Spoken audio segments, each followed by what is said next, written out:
अस्सलाम वालेकुम everyone. Past paper solution के लेक्चर सीरीज़ के पहले लेक्चर में मैं इंसाफ अली आप लोगों के साथ हूँ। हम जितने भी एसपीएससी एफपीएससी के पेपर्स होंगे, स्पेशली वन पेपर कमीशन, उनमें जो इंग्लिश पोर्शन है उसके सॉल्यूशन के साथ इस सीरीज़ का मैं आगाज़ कर रहा हूँ। तो आज एसपीएससी के लेक्चरशिप में लेक्चरर फिजिक्स का जो इंग्लिश पोर्शन है, सबसे पहले उसे स्टार्ट करते हैं। तो इसमें हम कोशिश करेंगे कि सवालों को सॉल्व करते जाते हैं और उनके हिसाब से उनको थोड़ा समझते भी जाते हैं, और फिर आखिर में एक लिस्ट बनाएंगे जिससे ये हमें मालूम होगा कि कौन कौन से एरियाज को कवर करके पेपर बनाया जाता है।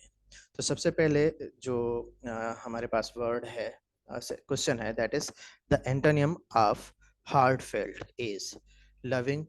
नहीं, हार्टफेल्ट एक्चुअली अगर आप इस टर्म को भी थोड़ा फोकस करें तो it is some sort of seriousness. ठीक है, मतलब कि हार्ट का जो फंक्शन होता है वो सिंसियरिटी के साथ होता है। ठीक है तो इसका जो करेक्ट एंटोनियम है that is insincere. What it is? Insincere. ठीक, उसके बाद सेकंड हमारे पास जो क्वेश्चन है that belongs to that is from the portion preposition. किससे है? प्रीपोजिशन से। पहला जो हमारे पास है that is from vocabulary, the train went through the tunnel. ठीक है, वेंट थ्रू द टनल, तो दूसरे का ऑप्शन भी करेक्ट ऑप्शन सी है। उसके अलावा जो हमारे पास तीसरा सवाल है, the quality of the health care based on the amount of money allocated to it.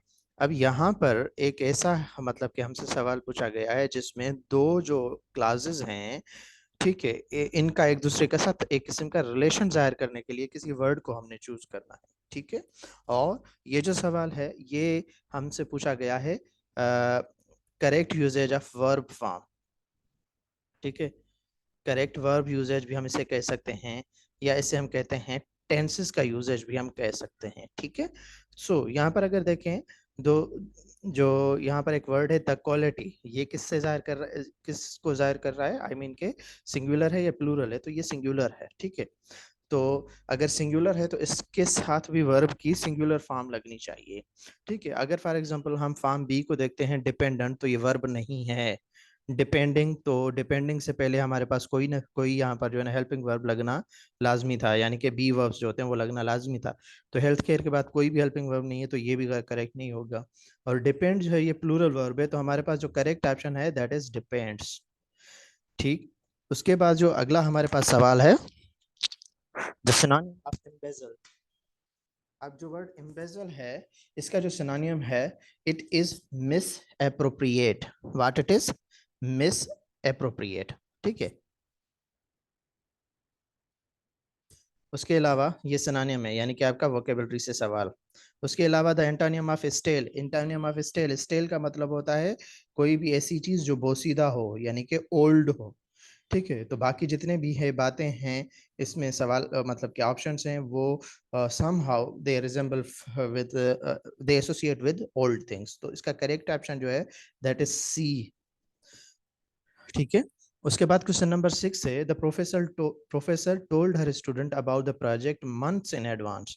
ठीक है, अगर कोई ये जो है ना इस सवाल में पॉइंट आपने क्लियर जहन में रखना है, so that they would have days time to complete their work. अब क्रोनोलॉजिकल जो है ये करेक्ट नहीं होगा, यहाँ पर एडजेक्टिव की जरूरत यहाँ पर जो है ना ये क्रोनोलॉजिकल जो है टर्म मेरे हिसाब से यहाँ पर जो है ना प्रॉपर नहीं इस्तेमाल होगा। कांस्टेंट भी एक प्रॉपर टाइम नहीं है। अगर कोई चीज़ एडवांस में बताई जा रही है तो इट मीन्स अगर कोई चीज़ एडवांस में हम बताते हैं तो कुछ ज़्यादा हम देना चाहते हैं, तो ज़्यादा यहाँ पर क्या दिया जा रहा है? वक्त। और क्रोनोलॉजिकल का मतलब होता है टाइम, ये टाइम से कंसर्न है। और कांस्टेंट का मतलब होता है परमानेंट।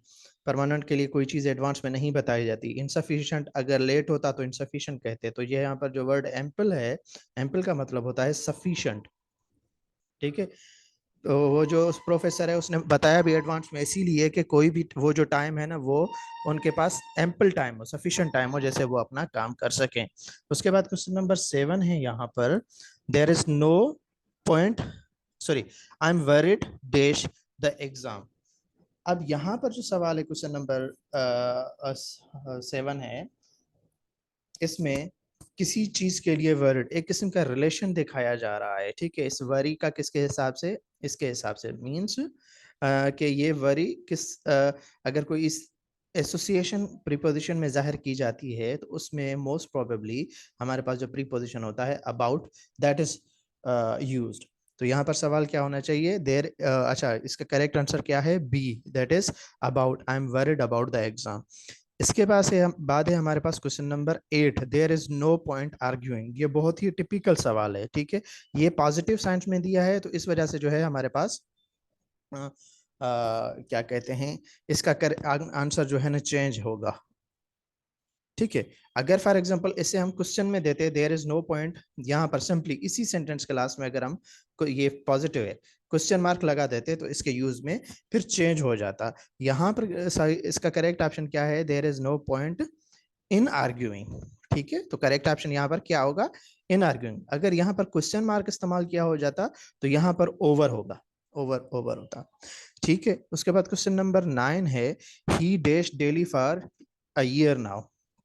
अब इस सेंटेंस में एक किस्म की हैबिचुअल एक्शन बताई जा रही है। आप अगर यूजेस ऑफ टेंसेस को रिवाइज करें तो उसमें आपको पता है कि कोई भी सेंटेंस जिसमें हैबिचुअल एक्शन बताई जाती है उसके लिए हम प्रेजेंट इंडेफिनिट सेंटेंस यूज करते हैं। अब इन चारों ऑप्शन में एक ही प्रेजेंट इंडेफिनिट है, दैट इज एक्सरसाइजेस, ठीक है। हैज बीन एक्सरसाइजिंग भी प्रेजेंट इंडेफिनिट नहीं है, एक्सरसाइजिंग भी प्रेजेंट इंडेफिनिट नहीं है, वाज एक्सरसाइजिंग भी प्रेजेंट इंडेफिनिट नहीं है। तो यहाँ पर जो सही सही इसका ऑप्शन है दैट इज एक्सरसाइजेस, ठीक है।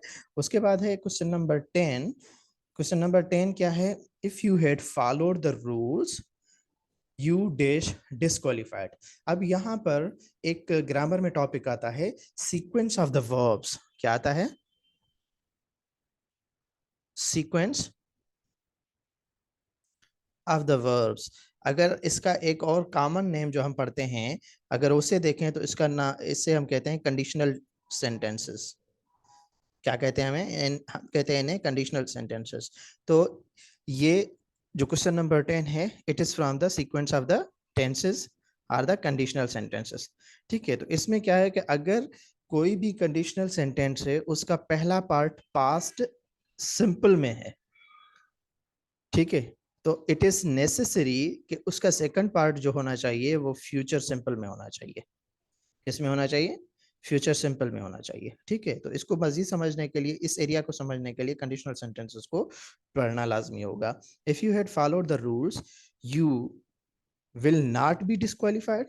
Sorry, if you had followed the rules you will not be disqualified, you would not be disqualified, you will not have been disqualified, would not have been disqualified। तो इसका correct option होगा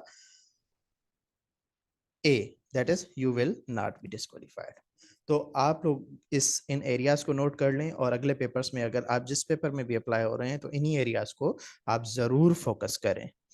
I hope सारे questions मैंने clearly आप लोगों को समझा दिए हैं। अगर कोई भी क्वेश्चन है तो आप मुझसे क्वेश्चन पूछ सकते हैं। Thank you so much.